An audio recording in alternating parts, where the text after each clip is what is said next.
The air in the house felt wrong, like it had been holding its breath too long. Mark stood frozen in the dim glow of the kitchen, his phone trembling in his hand, the screen casting a cold light across his face.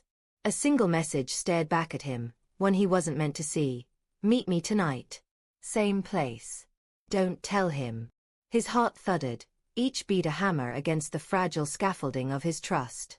His wife Claire was upstairs, humming softly as she got ready for what she'd called a late work meeting.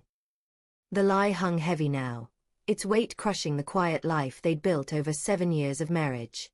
Mark and Claire had always been the couple others envied. High school sweethearts who survived college, long-distance stints, and the grind of early careers.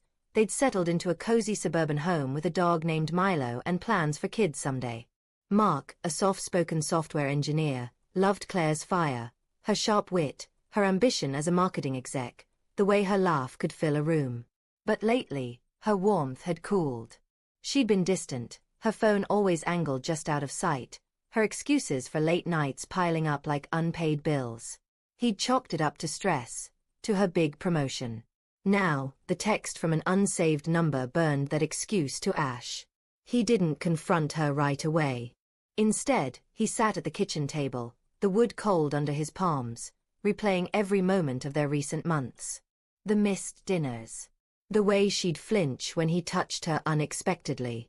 The nights she'd come home smelling faintly of cologne that wasn't his. Each memory was a shard of glass, cutting deeper as he pieced them together. He wanted to believe there was an explanation, something innocent.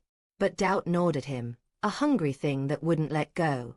When Claire came downstairs, her heels clicked sharply against the hardwood. She looked polished, her dark hair swept into a sleek bun, her navy blazer crisp. "I'll be back late," she said, barely glancing at him as she grabbed her keys. "Don't wait up." Mark's throat tightened. "Who's the meeting with?" he asked, his voice steady despite the storm inside. She paused, her hand on the doorknob. "Just the team. Same old project stuff." Her smile was quick, practiced, but it didn't reach her eyes. He held up his phone, the screen still glowing with the damning text. "Then who's this, Claire?" Her face froze, the color draining from her cheeks. For a moment, the only sound was Milo's soft snoring from his bed in the corner. Then she laughed, a brittle sound that cracked in the air. "What, you're snooping now? That's just a client. You're acting paranoid."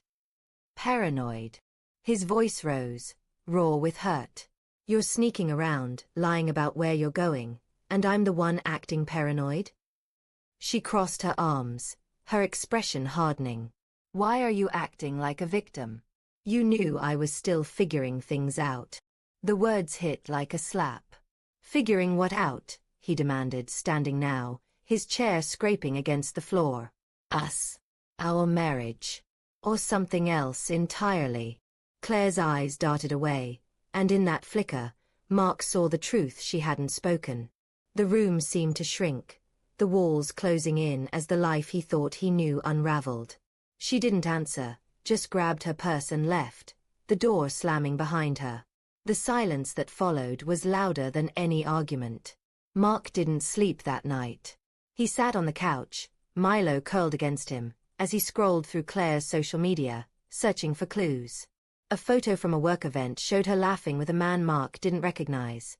Tall, sharp-jawed, his hand resting too comfortably on her shoulder. The caption was generic, but the comments were flirty, playful in a way that made Mark's stomach churn. He dug deeper, cross-referencing names, dates, anything that might explain the text. By dawn, he'd found a pattern: late-night messages, vague excuses, and a name, Evan, that kept appearing in her work emails, which she'd left open on their shared laptop once. The next week was a slow bleed. Claire came home each night, acting as if nothing had happened, but her smiles were forced, her touches fleeting. Mark played along, too afraid to push for answers, too desperate to hold on to the scraps of their life. But the suspicion festered, and he started tracking her patterns, her meetings, her phone habits, the way she'd lock her screen the second he entered the room. He hated himself for it, for turning into someone who spied on his own wife, but the need to know was stronger than his shame. One evening, he followed her. It felt like a betrayal of himself, but he couldn't stop. She drove to a small bar on the edge of town, one they'd never gone to together. Through the window, he saw her with him. Evan, the man from the photo. They sat close, her hand on his arm, their laughter intimate. Mark's chest burned as he watched, his breath fogging the car window. He wanted to storm in, to demand answers, but his legs wouldn't move. Instead, he drove home, the image of them seared into his mind. When Claire returned that night, smelling of wine and that same unfamiliar cologne, Mark was waiting. "I saw you," he said quietly, his voice breaking. "With him. At the bar." Her eyes widened, but she didn't deny it. "Mark, it's not what you think." "Then what is it?"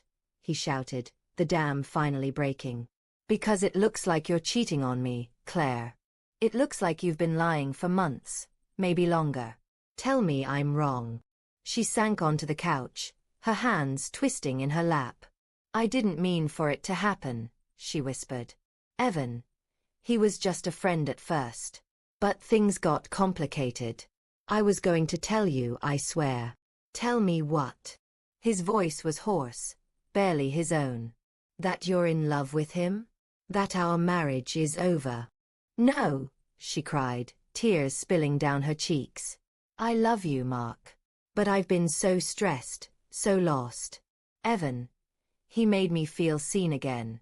I didn't know how to stop it."